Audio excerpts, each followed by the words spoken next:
ये बात श्रीपाल भी कह रहा है कि अब मेरे लिए भी जिंदगी एक जंग है अगर मैना सुंदरी मेरे संग है, क्योंकि इसकी इतनी उच्च आदर्श संहिता है। इस उच्च आदर्श संहिता के साथ वन में इसका रहना, फिर 700 सुभट योद्धा जो पीछे कर्मोदय से कोढ़ग्रस्त हो गए हैं, उनके कोड़ों से आती हुई बदबू, क्योंकि वे समय समय पर श्रीपाल के पास आ जाते थे। मैना सुंदरी ने कभी भी नाक ऐसी नहीं करी, बिल्कुल भी नाक ऐसी नहीं करी। उसने हमेशा स्वस्थ भावों के साथ अपने मन बल को बढ़ाते हुए जाकर के और श्रीपाल के घावों को दूर करने का, साफ करने का उपक्रम किया। ये इतिहास गवाह है इस बात का। मुनि सुब्रतनाथ भगवान के काल पर घटी हुई घटना आज वर्धमान स्वामी के शासन काल पर भी उतनी ही प्रासंगिक है।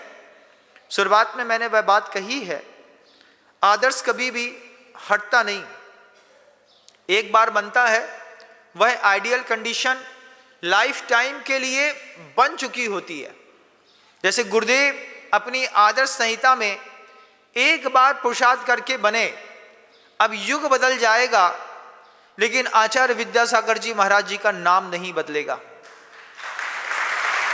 एक ऐसे संत हैं, आचार्य श्री जी कहते थे इस बात को कि दीक्षा लेना सरल होता है, दीक्षा लेने के बाद निर्दोष जीवन जी लेना सातिशय कठिन होता है, सातिशय कठिन। निर्दोष जीवन जी लेना। 57 साल के मुनि जीवन में वे एक ऐसे महान संत रहे हैं जिनके ऊपर कभी भी किसी भी प्रकार का कोई कलंक नहीं लगा। निर्दोष जीवन जी करके उन्होंने अपने संयम की यात्रा चरम पर जाकर के ऊर्ध्वरेता बनकर के पूरी करी। इस बात की उस वक्त और गहरी अनुभूति हुई जब भारत के प्रधानमंत्री नरेंद्र भाई मोदी अपनी सभा में, राज्यसभा में स्पीकर के सामने खड़े होकर के जब वो उद्बोधन दे रहे थे तो बोलते बोलते वो भावुक होकर के रोने लगे कि आज भारत ने अपना गुरु खो दिया है। नरेंद्र भाई मोदी के शब्दों में जब वो ऊंची बात थी, मैं जब उस उद्बोधन को मैंने सुना, मैंने उसके पहले भी देखा कि आयुष्मान मंत्रालय के सबसे वरिष्ठ डॉक्टरों की टीम आचार्य श्री जी के आयुर्वेदिक चिकित्सकों को नरेंद्र भाई मोदी ने खुद भेजा था, जाइए गुरुदेव का रहना इस जीवन की पहली आवश्यकता है, आप उनको स्वस्थ करिए। नरेंद्र भाई मोदी को जब पता चला कि आचार्य श्री जी ने किसी भी प्रकार की एलोपैथी इलाज लेने के लिए मना कर दिया है, तो उन्होंने गुरुवर की धर्म का पालन होता रहे इस भाव के साथ सबसे बड़े 3 डॉक्टर भेजे जिन्होंने आकर के गुरुवर की शरीर को देखा और देख करके फिर उनको उपचार इत्यादि बताया। वो बात कुछ और थी कि गुरुवर ने उपचार स्वीकार नहीं किया, लेकिन नरेंद्र भाई मोदी जिस गुरु के लिए अंदर से इतने द्रवित थे कि इनका रहना बहुत जरूरी है। पूरे देश में मैकाले की शिक्षा पद्धति के बाद अगर कोई शिक्षण पद्धति में सुधार हुआ है तो उसमें 2 नाम वरिष्ठ दिखाई देते हैं, एक शंकराचार्य जी का और दूसरे गुरुदेव श्री विद्यासागर जी महाराज का।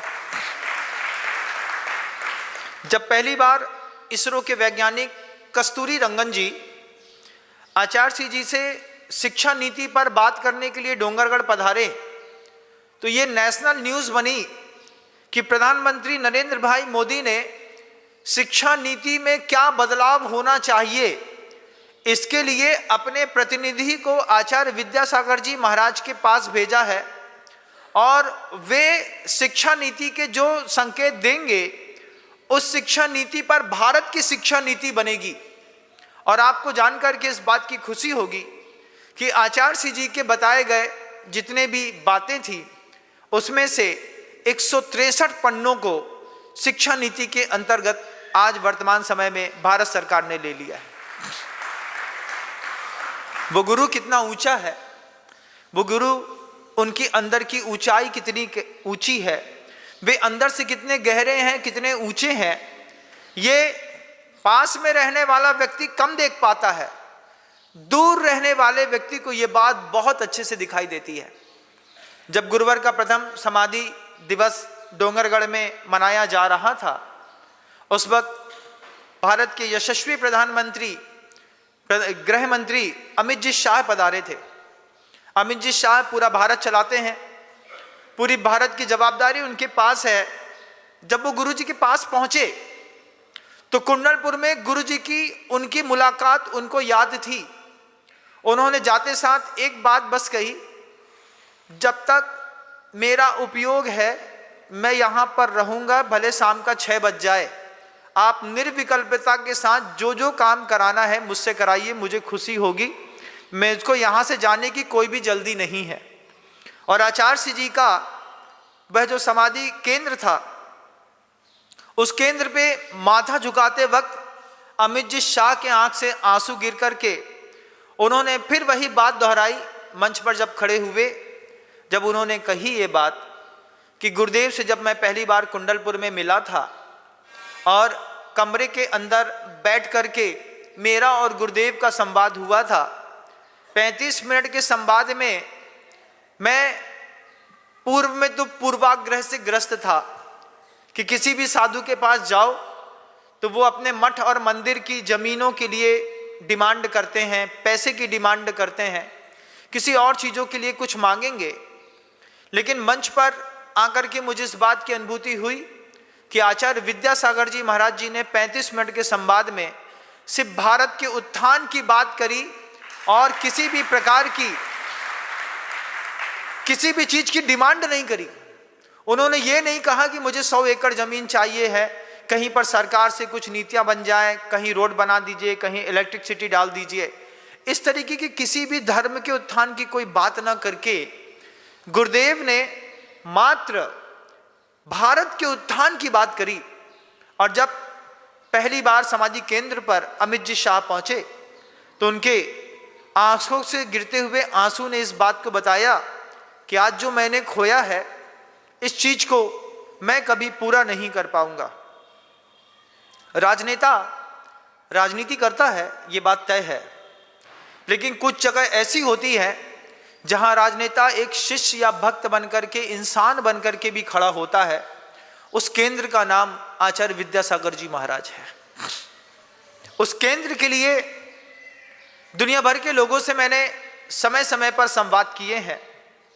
आज मैं उन्हीं गुरुओं की कृपा से कैसे मैना सुंदरी ने अपना बल बढ़ाया होगा, आज उस बल को बढ़ाने के लिए हमारे पास गुरुदेव श्री विद्यासागर जी महाराज, मैना सुंदरी के पास भी कोई दिगंबर गुरु होंगे।